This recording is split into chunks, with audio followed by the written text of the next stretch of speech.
My fellow citizens, there is genuine and justified anger at the ghastly crime of gang rape in Delhi. We will make all possible efforts to ensure security and safety of women in this country. 2012 में media hype होने के बाद लोगों में awareness काफ़ी आया, पर ये जो अवेयरनेस थी उसे लोगों ने पॉजिटिवली लेने के बजाय इसका काफ़ी गलत इस्तेमाल करना शुरू कर दिया। लड़की ने ऐसे ही अपनी मीठी बातों से साजिश का एक जाल फर्जी रेप केस में लोगों को फंसाने का एक फतेहाबाद में झूठा बलात्कार का आरोप There are many more false rape cases. We also need to ask at this point if our rape laws need to be relooked at to prevent misuse.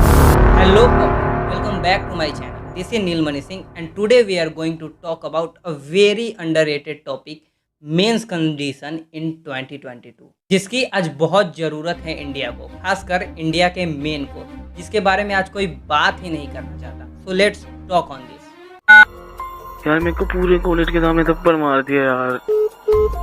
भाई को धमकी दे रही थी, कह रही थी नहीं माना तो कंप्लेंट कर देगी। मैं सच बता रहा हूँ, मैंने आज तक उस पर हाथ नहीं उठाया।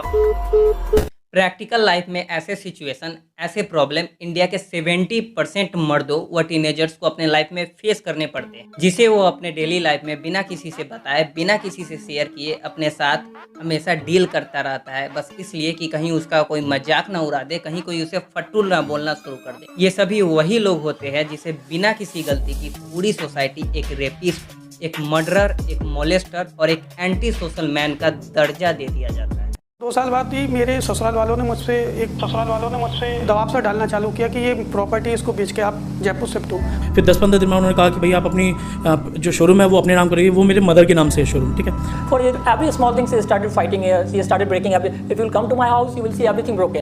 She used to be very abusive and started breaking things. अगर फैक्ट्स पे ध्यान देते हैं तो 2020 के अंदर कोरोना से ज़्यादा जान किससे गई है तो वो है सुसाइड से। पूरे साल में 1.53 लाख यानी 1.5 लाख लोगों ने खुद की जान खुद से ले ली और इसमें से 71% कौन थे तो वो है मेन।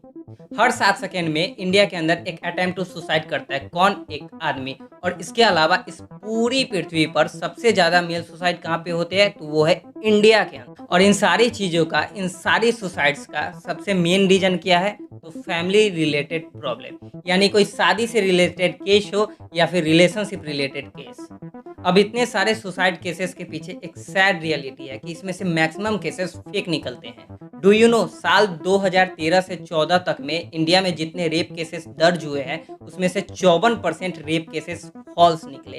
ये सभी वैसे रेप केसेस होते हैं जो सिर्फ किसी की लाइफ, किसी की रिप्यूटेशन बर्बाद करने के लिए झूठे तरीके से क्रिएट किए जाते हैं। इंडिया में लड़कियों के लिए 40 स्पेशल प्रोटेक्शन लॉ है पर लड़कों के लिए एक भी नहीं। तो क्या गवर्नमेंट या फिर लॉ मेकिंग बॉडीज लड़कियों का फेवर कर रही है तो आंसर है नहीं। अगर आप हिस्ट्री चेक करोगे तो पाओगे कि हर 3 में से एक लड़की के साथ कोई ना कोई क्राइम हो चुका होता है। मतलब कभी रेप, कभी सेक्सुअल असॉल्ट, कभी एसिड अटैक, कभी ऑनर किलिंग, कभी डॉरी, तो कभी उनकी सिक्योरिटी को लेकर। तो क्या फेमिनिज्म मेन के अगेंस्ट है तो ऐसा भी बिल्कुल नहीं है, क्योंकि फेमिनिस्ट क्या मानती है? Equal rights and equality. और इक्वालिटी कभी खराब नहीं होती। खराब क्या होती है? इक्वालिटी के पीछे जो आपको स्पेशल राइट्स मिले हैं, स्पेशल लॉ मिले हैं, उनका गलत इस्तेमाल करना और किसी को फंसाना, किसी के ऊपर झूठा केस दर्ज करना, उसका मिसयूज करना, किसी को ब्लैकमेल करना। और इन फेक केसेस का इंडियन सोसाइटी और खासकर मेल कम्युनिटी के ऊपर इतना बुरा और डार्क इम्पैक्ट कर रहा that you can't imagine. In fake cases के कारण ना सिर्फ आप मेंटली हैरेस्ड होते हो बल्कि आप फाइनेंशियली भी काफ़ी बर्बाद हो जाते हो और साथ ही आपकी पूरी फैमिली इसकी चपेट में आ जाती है, जिसके बाद ये प्रॉब्लम सिर्फ आप तक सीमित नहीं होती बल्कि आपके ब्रदर, सिस्टर, पेरेंट्स, रिलेटिव सभी इस झूठी केस की मार को झेलने को मजबूर हो जाते हैं। एक रिसेंट केस हुआ था लखनवी गर्ल वर्सेस कैब ड्राइवर, जिसकी वीडियो आप सभी ने जरूर देखी होगी, जिसमें प्रियदर्शनी यादव कैब ड्राइवर को थप्पड़ मारे जा रही थी, जिसका सीसीटीवी फुटेज सामने आया, जिसके बाद पूरी सोशल मीडिया कम्युनिटी ने उस कैब ड्राइवर के लिए आवाज उठाया और इसे टॉक्सिक फेमिनिज्म का शिकार होने से बचा लिया। हालांकि कैब ड्राइवर की किस्मत अच्छी थी जो वहां पे सीसीटीवी कैमरा मौजूद था और उसकी बेगुनाही साबित हो पाई। पर हाँ, सभी लड़कों की किस्मत इतनी भी अच्छी नहीं होती। इससे पहले भी ऐसे कई सारे मामले सामने आ चुके हैं जिसमें महिलाओं ने किसी के ऊपर आरोप लगाया और बिना किसी सबूत के उसे आरोपी मान भी लिया गया। Delivery person just did this. He hit me, left me bleeding here and ran off. Zomato का ये केस तो आपको याद ही होगा कि कैसे 2021 में बेंगलुरु की हितिशा ने सोशल मीडिया पे एक वीडियो शेयर करते हुए बताया कि एक डिलीवरी बॉय ने उनकी नाक की हड्डी तोड़ दी और उन पे बुरी तरह से हमला किया, जिसके बाद पुलिस ने इस जोमेटो बॉय को अरेस्ट कर लिया। लेकिन कुछ दिनों बाद जब कामराज ने अपना पक्ष रखते हुए बताया कि कैसे इस लड़की को अपना खाना फ्री में चाहिए था बिना किसी पैसों के, और इस कारण इस लड़की ने उल्टा जोमेटो बॉय पे ही हमला किया और इस हमले के बीच में चोट उल्टा इसी लड़की को लग गई। अपनी जो आवाज उठाई है वो एज अ आप कार्यकर्ता नहीं उठाई है। मैंने हर जगह ये बोला मैं एक लड़की हूँ, मेरे साथ छेड़छाड़ हुई है और मुझे इसमें कुछ गलत नहीं लगता। सेम ऐसा ही हाल 2015 में जसलीन कौर और सबरजीत के केस का हुआ था, जिसमें जसलीन ने एक लड़के की फोटो सोशल मीडिया पे पोस्ट करते हुए बताया कि इस शख्स ने मुझे भद्दे कमेंट्स किए। इसके बाद इस जसलीन का पोस्ट इतना वायरल हो गया कि सबरजीत के खिलाफ FIR भी दर्ज हो गया और पूरी सोसाइटी ने, पूरी इंडियन सोसाइटी ने सबरजीत को रातों रात विलेन बना दिया। सबरजीत और जसलीन का केस 4 सालों तक चला और लास्टली 2019 में सबरजीत खुद को निर्दोष साबित कर पाया। इन 4 सालों में सबरजीत ने खुद को जैसे तैसे निर्दोष तो साबित कर लिया, लेकिन इस दौरान इस लड़के के साथ क्या क्या हुआ उसका जवाब कौन देगा? बस एक लड़की, एक सिंगल लड़की, और सबरजीत का लाइफ पूरी तरह से बर्बाद हुआ। सबरजीत की जॉब चली गई, उनके फादर को हार्ट अटैक हो गया, उनकी मम्मा ब्लड प्रेशर की मरीज तक बन गई और यहाँ तक कि लोगों ने उन्हें दरिंदा तक बोल दिया। ऐसे ही एक रिसेंट केस में इलाहाबाद हाई कोर्ट का डिसीजन था कि 23 इयर्स विष्णु को रेप केसेस में अंदर डाला गया and he comes out at 43। और फिर पता चला कि वो जो 20 साल जेल के अंदर रहा और जो चार्जेज उस पर लगाए गए थे वो सभी फेक निकले।